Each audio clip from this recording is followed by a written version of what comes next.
Welcome to the Nonprofits and Media Podcast, where we talk to leaders involved with media inside a variety of nonprofit organizations about the different ways they approach marketing and communications. I'm Nathan Pfaff, and my job is to tease out what benefits or results they've seen in their content strategy so that you can apply those to your own life or organization. Hey everyone, welcome to this episode of Nonprofits and Media. Today we're going to be talking with Jason Galicinski. Jason has over 20 years of experience working with nonprofits, including developing Fundraising, a software for streamlining fundraising events, as well as establishing and helping run a nonprofit educating street children in Zambia. Jason is also currently running a mentorship program for nonprofit leaders called Fundraising Masterminds to help nonprofits get fully funded in 5 months with the perfect vision dinner strategy. Jason and his business partner, Jim Dempsey, also have a Fundraising Masterminds podcast where they talk about practical solutions for nonprofit challenges. They go into way more fundraising strategies than besides media. I highly recommend everybody go take a listen. Today, I talked with Jason about everything from his motivation and experience behind helping nonprofits thrive, the media that's involved in his Perfect Vision Dinner strategy, podcasts, and the trend he's seeing with the younger generation. Here you go. Take a listen. Cool. Well, Jason, thank you so much for joining the podcast today. I really appreciate it. Yes, good to be here, Nathan. Thank you. Awesome. So you're a key figure in the nonprofit space.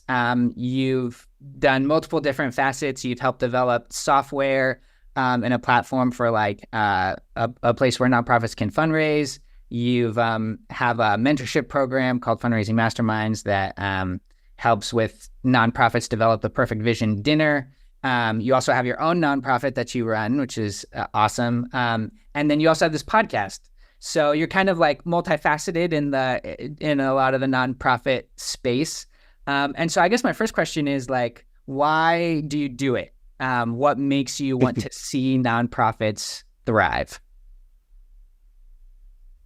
That's a long story. We got time. I would say it all goes back to probably high school when I was originally called to go on a mission trip through Team Missions International. And my first mission trip was in Brazil. And I was there for a whole summer, spent the whole summer there. It was a very life-changing trip where I got to see the world from a completely different place and got to experience missionary life and experience missions. And at that point in time, I had grown up pretty much in, church life, like any other Christian raised, young adult. You go into church, I thought I knew God. I thought I had an understanding of the Bible. And then when I experienced ministry and got to see how real missions was played out, it really kind of humbled me. And I realized I didn't know as much about the Bible as I thought I did. I didn't know as much about the Lord as I thought I did.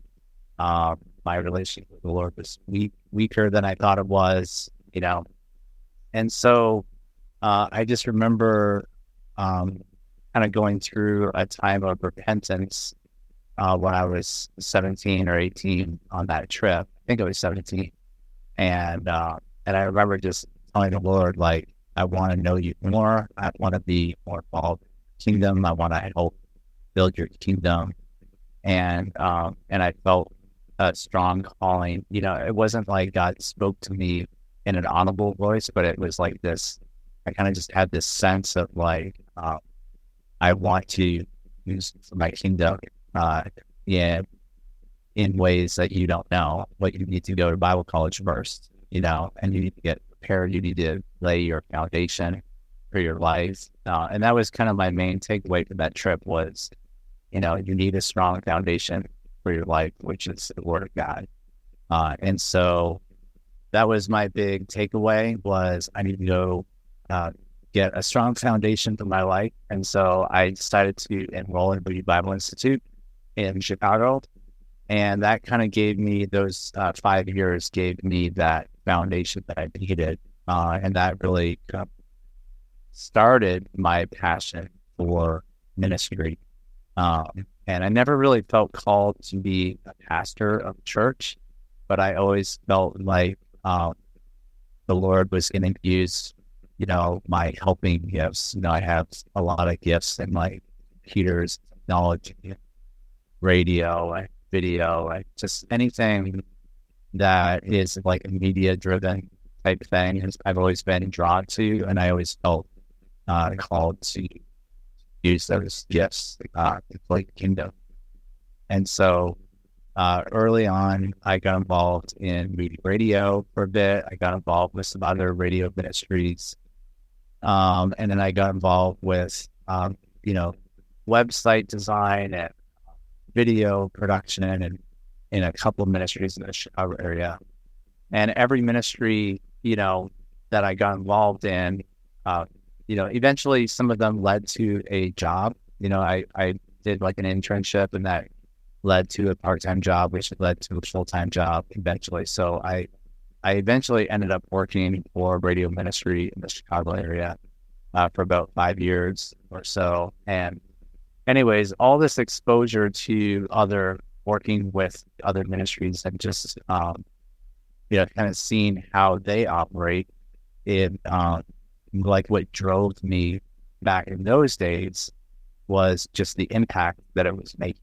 So I loved, like I used to work for Moody Radio, and I was editing some sermons, and just thinking like, wow, this sermon is impacting me, and now it's going to go on the radio, and I'm kind of the last person that's, putting it all together, but, it's going to go on the radio. It's going to impact thousands more, so I was always driven by the impact of like what it would do. And that's kind of what motivated me, because, a lot of people, they struggle with sitting behind a computer, and they want to get out, interact with people. But I always kind of felt like, well, I actually like sitting behind a computer, and I like putting together things that really inspire people, to change their life or make some major changes. So that's what's always motivated me, to do ministry.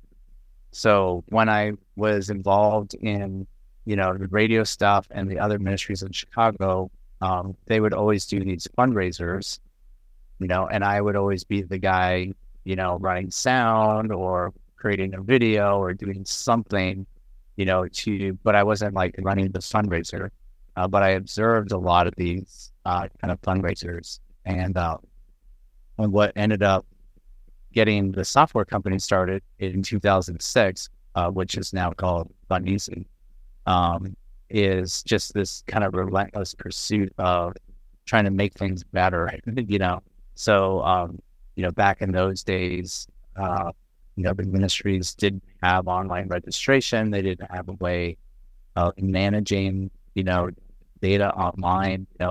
Everything was kind of generally offline, and the director wanted to have online registration. There wasn't any kind of like Eventbrite, software that existed. And so I just started making my own thing. So it kind of started off as like an online portal, and then I just kept improving it over like 5 years, making it better. Started adding registration components and management components and reports and things. And it was mostly just for me, like I just wanted to keep myself from going insane, and I didn't know how to make stuff. And so I was just doing it for myself. And then it turned out that there were other ministries that, they were starting to call and say, what program are you using? That's really cool. And I'd be like, oh, I just made it myself. They're like, well, can I use it? It's like, sure, maybe, so Amazing. So that's kind of, so I always tell people like, I didn't like set off to start a software company. It just kind of like happened, or like the Lord just kind of put on my lap. And then once some larger ministries, took note of it, the biggest ministry was Campus Crusade for Christ. They Jim Dempsey, who works with me now at Masterminds, he was very instrumental in, recognizing the potential of the software and encouraging to get out there. And Campus Crusade ended up using it for a lot of their, fundraisers. So that really kind of kickstarted everything and got it going. So, but even with the software side, I wouldn't necessarily say I'm like the typical coder, in the sense like typical coders tend to geek out over code, and I always looked at coding as like a means to an end. Like, I'll do it because there's no one else to do it.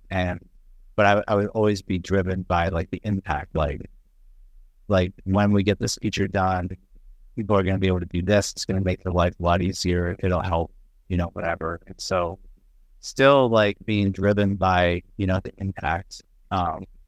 So now, you fast forward like 25 years later, and it's like, I get to help nonprofits raise money with all the development knowledge that we've accumulated. We've helped 4,000 ministries raise over $1 billion for the kingdom through our software platform, and we paired up with Jim Dempsey, who is also a development expert at Campus Crusade. So we've kind of put both of our minds together to create the perfect vision and it's the same. The motivation is still the same. Like, we're still motivated to impact, the kingdom. That's our biggest guy. Nice. I love that. I love your story. I came across you over your podcast, which is kind of a funnel towards your new initiative of the Fundraising Masterminds, which is helping organizations do what you call their perfect vision dinner. And then along with that, I also saw that you kind of run your own nonprofit helping street kids in Zambia. And so which of those came first? Was it like you were running your own nonprofit, or you were doing these tools and then the nonprofit kind of got birthed out of that? The nonprofit came from, so there's like multiple things happening at the same time. Life isn't just like a straight line. Sure. So while like the software company was, growing, and that was like my full-time effort for like 20 years. While all that was happening, my wife was having a lot of kids and homeschooling. So we have 10 kids now. And so we decided to homeschool them all. And in that effort to homeschool them, we're more focused on like discipling them and raising them in the Lord and teaching down what the Word of God says. And so we read this book called A Mission-Minded Family. And so I think I want to say it's Anna Dugan, or I don't know what her name is, but you can look it up. Mission-Minded Family. And so we read that, and then we also read another book called This Is From Katie. And it's just about, living life on purpose, or living life with intention. And that tends to be like what resonates with me, because I'm a very intentional person. I don't like to waste a lot of time. In fact, my kids constantly are criticizing me that I never stop working. Like even when I'm done working, I just start working on something else, because I don't like wasting a moment of time, because I feel like it's just, I'm only here for a certain amount of time. God's only given you a certain amount of time, and I don't want to waste it, just doing nothing. So I struggle with sitting and just relaxing. But when we were reading these books with the kids, we were trying to teach them about missions and how to live intentionally and not just get sucked into, the mindset that life is all about you and your happiness and, building up your portfolio or, climbing to the top of the ladder. But, you're put on this earth for a reason, and, and serving people is really important. So that mission-minded family kind of, and Kisses for Katie really kind of provided some inspiration. And at the time, we were sponsoring some kids, Passion International, and we just started, it was really Kisses for Katie that, her story of, going to Africa and living with people and really building friendships, directly was like, I wonder if we could do that, So we started asking those kinds of questions, like, we do that, or how can we do that? And so the Lord ended up getting us connected with other people over like a 5-year period. We ended up meeting someone in Zambia who was a friend of a friend kind of thing. And then we ended up spending some time with them one summer, and they got us connected to the ministry after we kind of shared a heart, and they said, oh, well, there's this missionary up in northern Zambia that is just starting, they're just starting a school and they're just getting started. I think we would love to meet them. So we, set up a time and we helped them remotely, over email, got to know them and stuff. And then eventually when things started to get a little bit more serious, I felt like I needed to go there just to check it out, So it's like, I don't want to invest a ton of time and money into helping someone I don't really know. So I got on a plane with 2 of my older kids, and we flew to Zambia, on our own. We didn't go through an organization or anything. We just bought tickets ourselves. Went over. And that's not for the faint of heart. Most people probably wouldn't do something like that. But that's just kind of how I am. I tend to jump in the water without how deep it is. Nice. So, I mean, that's just kind of how things got started. And, thankfully he didn't end up being a bad person, and we got along really well. So that's how the Reaching the Heart of Zambia street got started. Nice. Well, I love that. I love that you help develop these tools for nonprofits, but not only are you like establishing them based on kind of your work with these other organizations, but you also are kind of spearheading your own and like putting a lot of these elements that you're teaching and these tools that you're promoting practice in your own organization. Right. Well, because then once I started Zambia, the ministry in Zambia, I started doing more fundraising. And so now I'm like using the software that I made to run my own, nonprofit. So it helps me to see things from the customer's perspective. I think that's one thing that I really like is, a lot of times when you start a business and you grow it to a certain point, it's really easy for CEOs and leaders to kind of get removed from their customer base. And that actually happened to me several times, where you just get in your own little bubble and kind of forget, what actually is your program for. And so, having my own nonprofit and being involved in coaching, it really helps me to stay grounded with the people that I work with, and helps me to have ideas and, just kind of keep things level-headed. Yeah, I love that. The perspective of seeing it both from the customer and from the developer is super powerful. So tell me about the Fundraising Masterminds and the Perfect Vision dinner course that you have set up for nonprofits. Yeah, so Fundraising Masterminds was an idea that really started 5 or 10 years ago. I've always, when we started the software company and it really caught on, after surveying about 2,000 organizations, and we started to see, you have a unique perspective of being able to see things from a different perspective than everyone else, because everyone else is coming in from the bottom and they're just seeing what they do. But very few people have the opportunity to see what 4,000 people are doing, from the top level. And so I started noticing like, okay, banquets and galas and vision dinner kind of things are a thing that, Christian organizations do a lot of those, but they also do a lot of like a-thon events, and they also do a lot of like golf outing type events and bowl-a-thons, and the software company, the my team, there was a debate, an internal debate going on. Nobody knows this, but there was an internal debate going on of like some of us, I was kind of coming at it from the perspective of some fundraisers work a lot better than others, and we should become like the authority in telling people what they should do.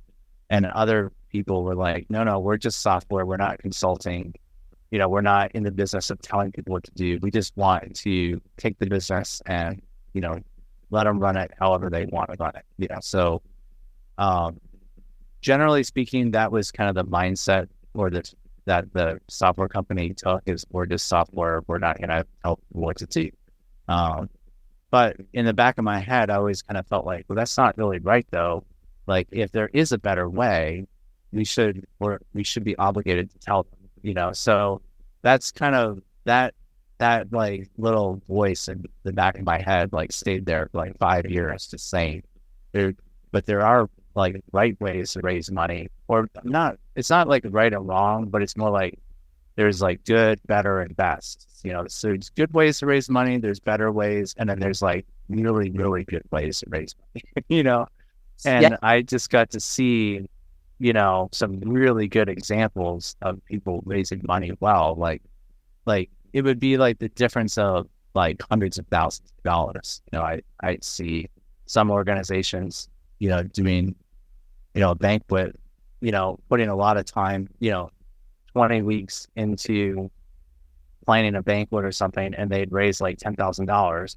And I'd see another organization, same amount of time, same type of event, and they would raise like $500,000. And you'd say like, well, what's the difference? Are they just no millionaires? But it wasn't even like who they invited. It was like the way that they were doing that, and the strategy behind the scenes is really what made all the difference. So I had a lot of conversations with some people, and that's ultimately kind of what led us to start Fundraising Masterminds, was to and we made it a separate company, so the companies are, they work together and stuff, but this is really a separate company. And we really wanted to focus on the development strategy for nonprofits. So how do we get an organization fully funded? How do we, if you were just starting a ministry, then we wanted to know like what's the first thing you should do.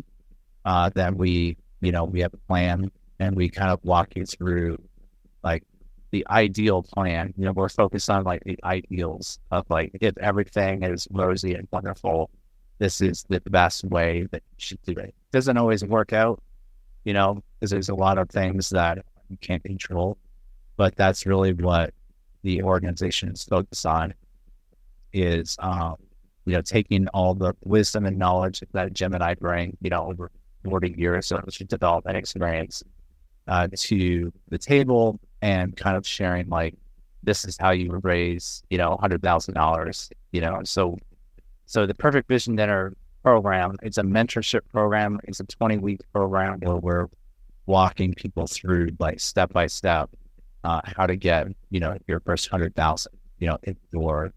But it's more than just raising 100,000. It's also just, how do you build those partners? What do you do after the dinner is over? How do you implement those, people into a development system that will enable them to continue to give, over time, and grow, year over year. So it kind of has like a mushroom effect. So a lot of people that we work with, they raise 100,000 in the first year, and then they raise 150 the next year, and then 250, so it kind of grows. But that's because we're teaching them how to cultivate, partners. So we actually, you may not know this, but we actually have 3 programs. We have the Perfect Vision Dinner program, which is the first step. And then that leads to a secret program that we don't advertise. But the secret program is called the Winner's Circle. And the Winner's Circle is only available to organizations who raise 100,000 or more at their Perfect Vision Dinner. So if you kind of hit that milestone, and you're successful, you go through the program, you're successful, you do a vision dinner, then you qualify to join the winner's circle. And in the winner's circle is where we work with you each month to, prepare you for the next dinner. But then we also work with you to help you implement the development systems that Campus Crusade uses and other world-class organizations. So we help you develop that.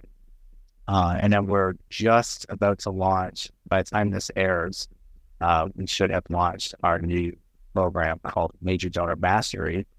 And so that's focused on, finding and cultivating major donors, like the people who are writing the $100,000 checks or the $500,000 checks. How do you find those people? How do you build relationships with those people? Because, everyone knows that those donors exist, but they are kind of terrified of them and they don't know how to handle them.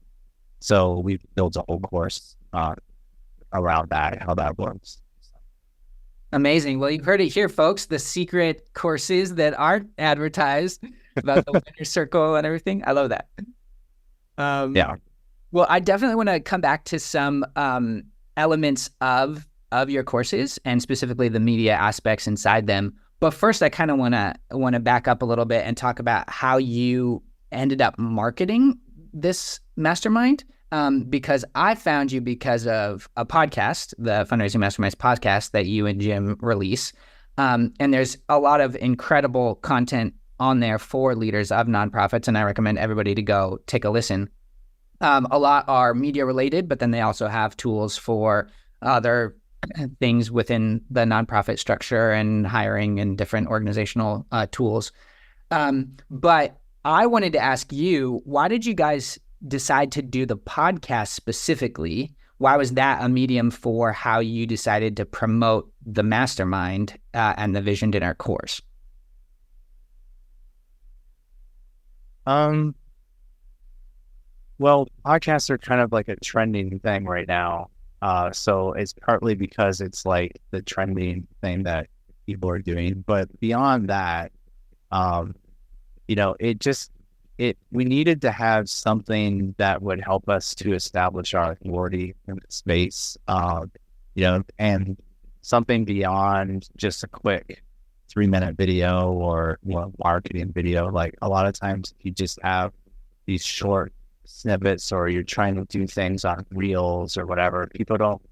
It's really easy to be misunderstood, or, people don't really get to know you as a person. And I think one of the great things about the podcast format is that people listen to you on the way to work or, traveling on vacation or whatever. And it's a really great way to really get to know, a person where you feel like they're talking to you and you can like deep dive into some bigger topics and, address issues where people can have some context and things like that. So we saw what some other people were doing and thought, this would be a great way to, do some long format video, and audio, and then you can use that long format video. You can kind of slice and dice it, repurpose it lots of different ways, which we do on social media. But I didn't really know which platform would work for us, so we just kind of launched the podcast up everywhere. And we decided to do a video podcast because that's also kind of the new thing. And so, and we launched it on, Apple, Spotify, YouTube, X, and just kind of like everywhere. And it kind of surprised us, but like YouTube did the best. We got the most traction on YouTube of all places. And I think it's because of the searchability. I think a lot of people are going to YouTube and using it like the new Google. I know my kids do that, so that there's probably other people doing that too. They don't go to Google very often. They go to YouTube and type that, how do you do this or how do you do that? So I think once we realized that YouTube is really kind of the thing. Then we started optimizing our SEO. So we hired a part-time guy that just does SEO. When we started, we were just recording a ton of content and doing SEO on the back end, to try to like fit the content into keywords and stuff. And now we do it the other way, where we SEO ideas for the podcast first.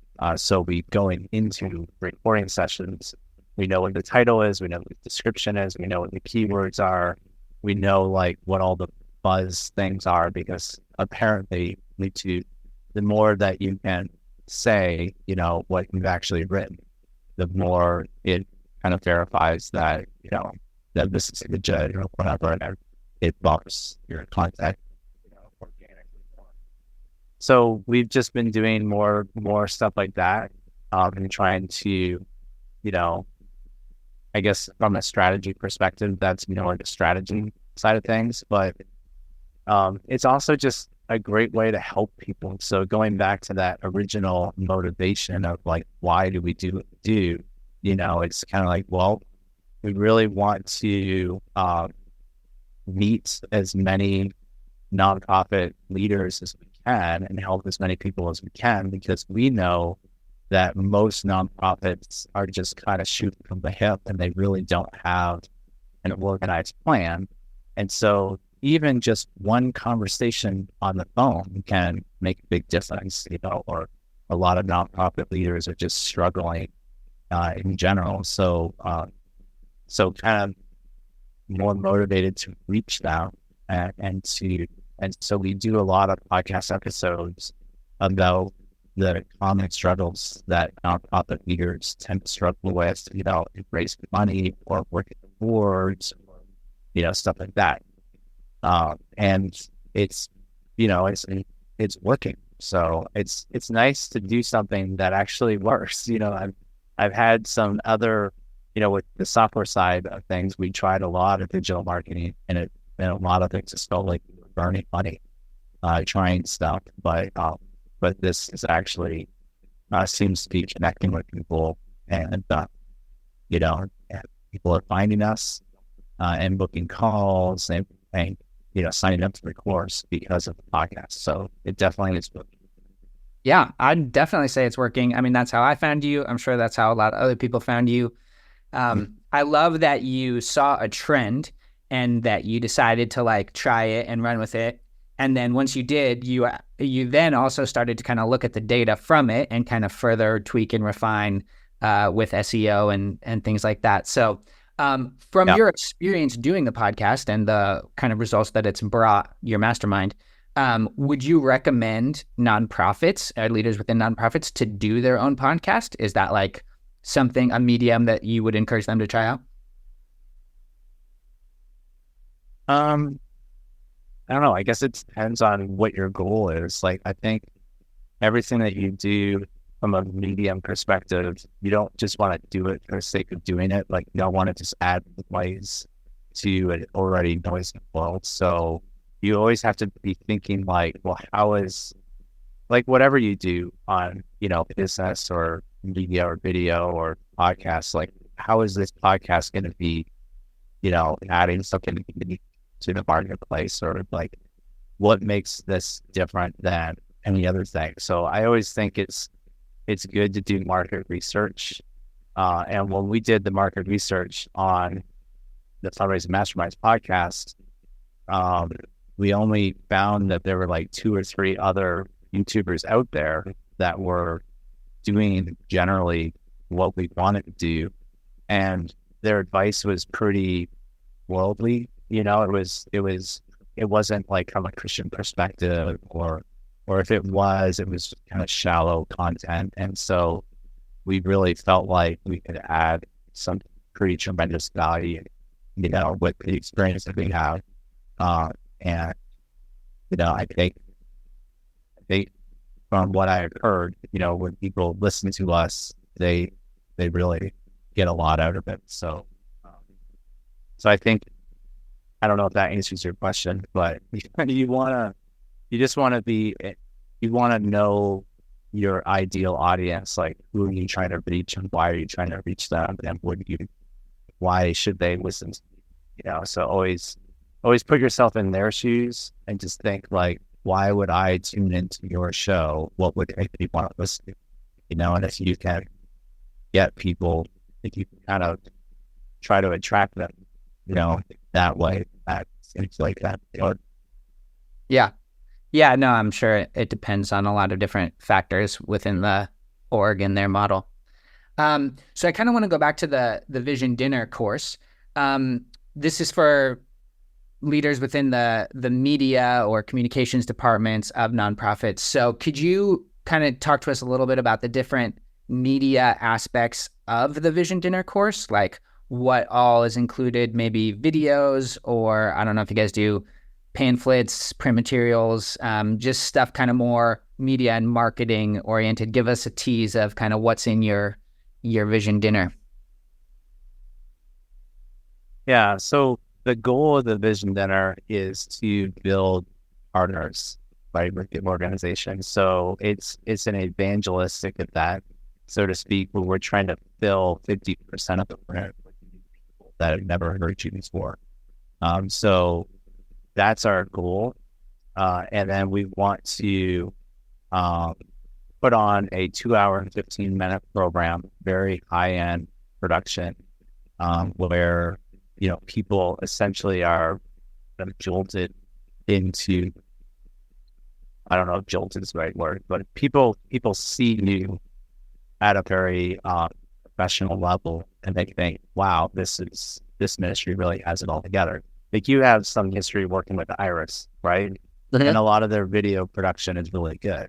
So just right off the bat, like if you had a dinner with 300 people and then Iris put up one of their professional 3-minute videos, right off the bat, you'd be like, wow, these guys have it together. I mean, it's like the production level is good, drone shots and everything, mm-hmm. versus like meeting in a church basement and you've got like camcorder, shoddy video, from a 2-year-old with shaky hands.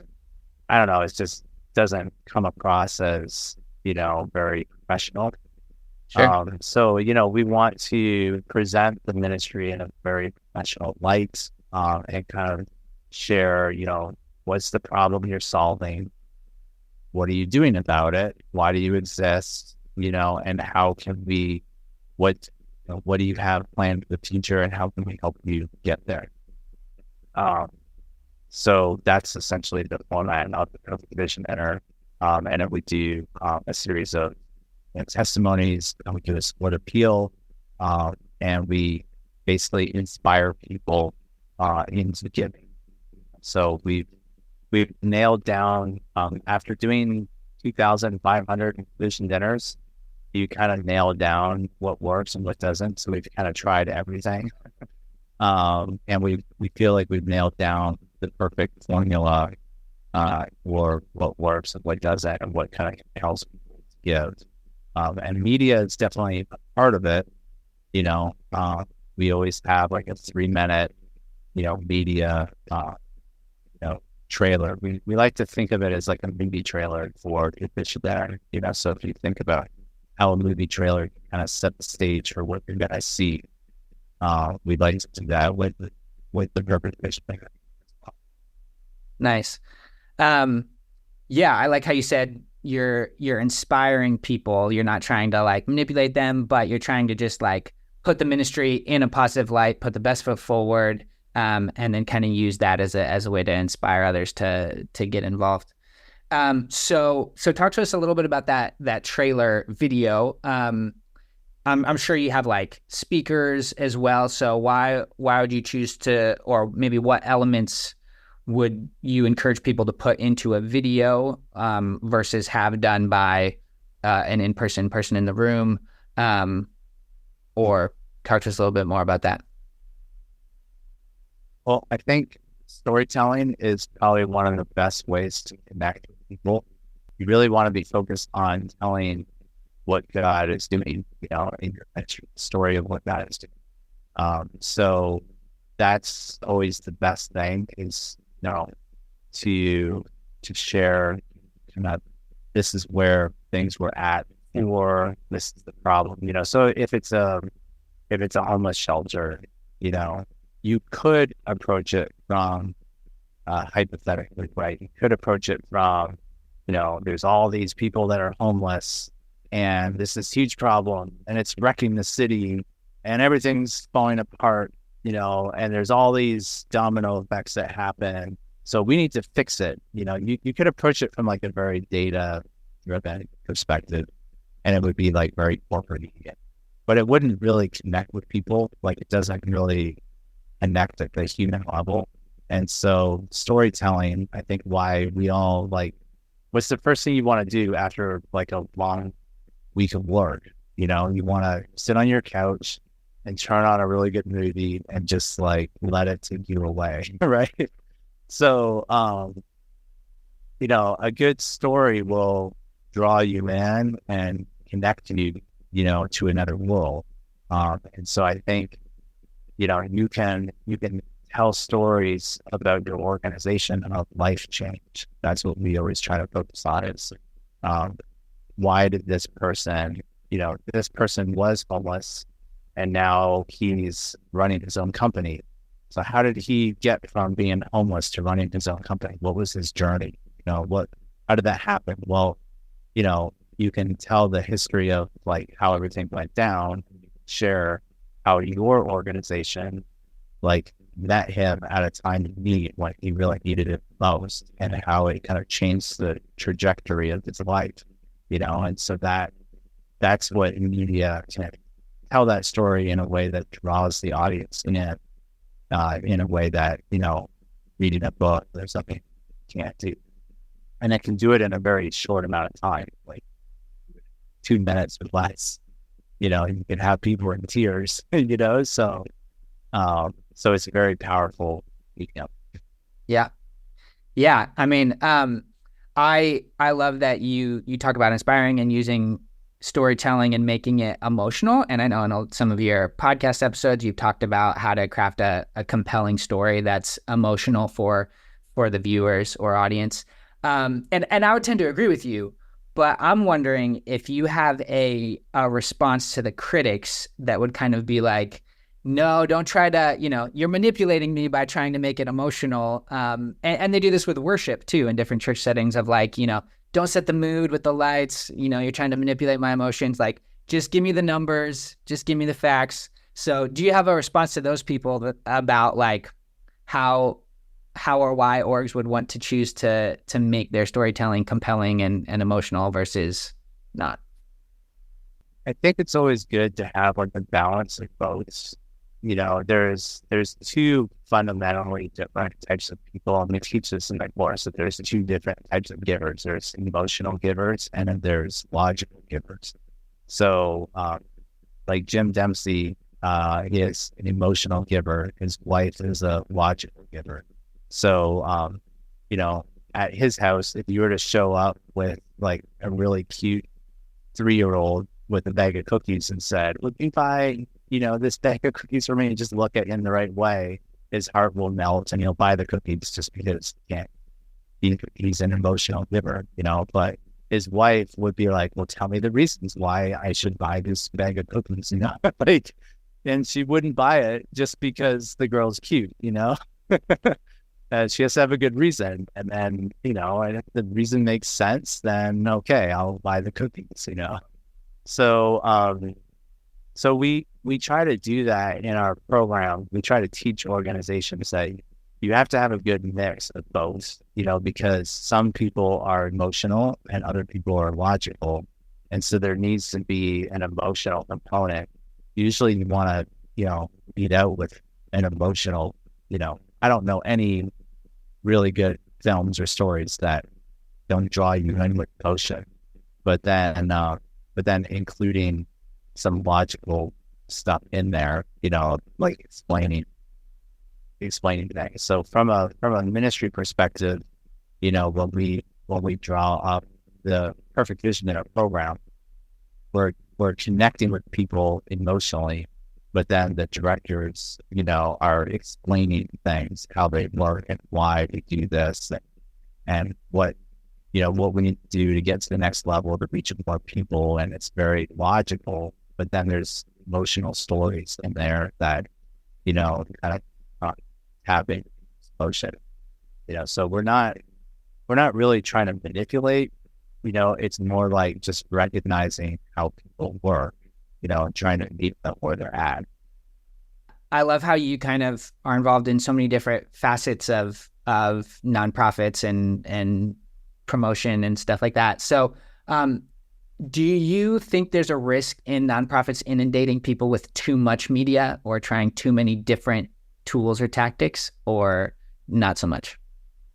I mean, a good mentor of mine in the business always said, you want to try everything at first and then do more of what works and less of what doesn't. So it's really important to kind of find your niche and really latch on. So I don't know if it really depends on what kind of organization you are. But for us, we tried, Facebook and Instagram and tweeting and YouTube, and we tried everything at first. Just at the beginning, we just tried it all. But then after we kind of saw that, YouTube is really working a lot better, significantly. It wasn't like a close second. It was we were getting 5 views on Instagram and hundreds of thousands of views on YouTube, so it was miles of difference for the same content, so it was doesn't even, so clearly there's something working with YouTube. And so we just decided, well, we didn't stop doing Instagram, but we realized there's a different strategy with Instagram and Facebook, and we're still trying to figure that out. But a lot of it just is where your audience is. You just need to find your audience and try to connect with them in the way that makes the most sense. So I think following the data really makes a lot of sense. Totally. Yeah, I love that. In my opinion, and you can let me know if you find this true to be in your experience, I feel like the younger generation doesn't quite appreciate, give, subscribe, whatever word you want to use, to the traditional nonprofit model of being fully support or donor funded. I feel like the younger generation doesn't quite give as much as older generations to charity. A, do you find that to be true in your own experience? And B, how do you recommend organizations reach out and branch out to younger audiences? So why are you thinking younger audiences don't get as much? What are you thinking? I kind of think that they tend to respect organizations a little bit more if they have supplemental streams of income or a business branch of their nonprofit, such as a coffee shop to help support the ministry, or a donation center, or real estate that gets rented out, or other streams of income. But I don't know. I've grown up around a lot of nonprofits, and I kind of feel like my generation and below don't quite see the value in supporting or giving as much as, say, my parents, who are missionaries and have lived off of support for 30 plus years. And so, yeah, just kind of, I could be wrong. I'm willing to admit that. I'd love to actually say that I'm wrong. But I was just wondering if you have seen that trend, or how you might encourage people to counteract that.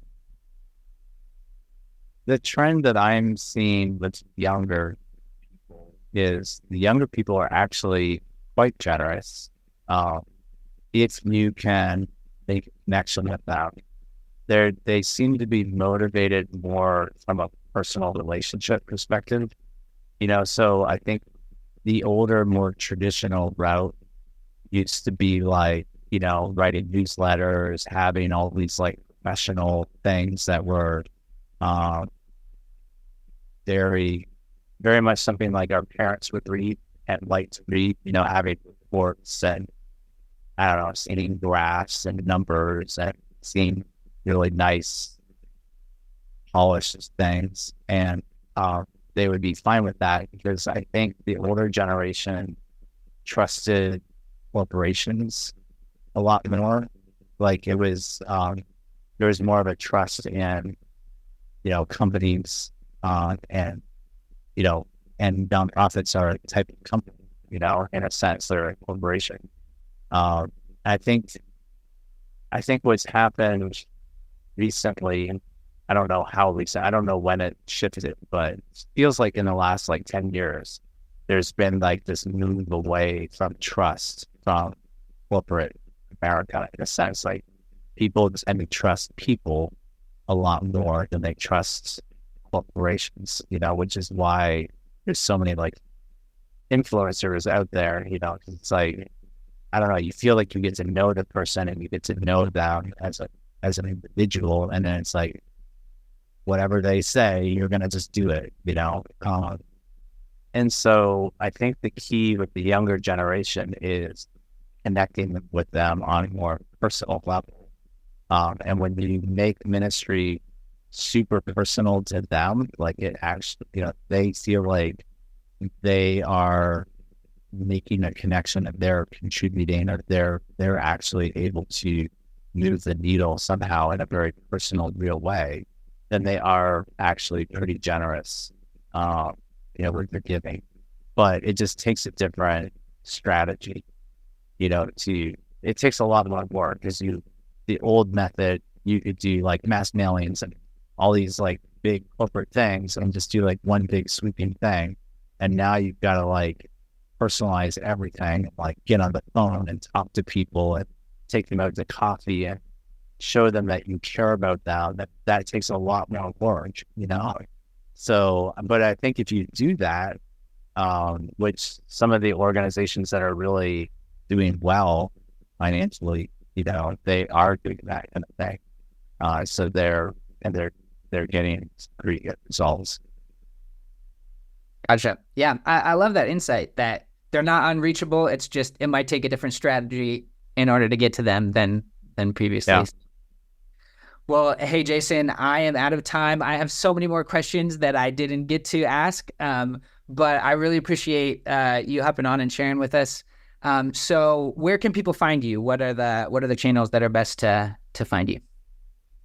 Well, if you are a nonprofit leader and you would love to check out our podcast, the best way to find that is to just go to YouTube and search for Fundraising Masterminds podcast. Or you can find us on Spotify, same thing, Fundraising Masterminds podcast. It's free to listen to. Got, as of this date, 50 plus episodes out there. So anywhere from starting a nonprofit to how to raise 100,000 in 5 months to what do I do with my board? They're falling apart. How should board members be involved in fundraising? That's a really popular topic.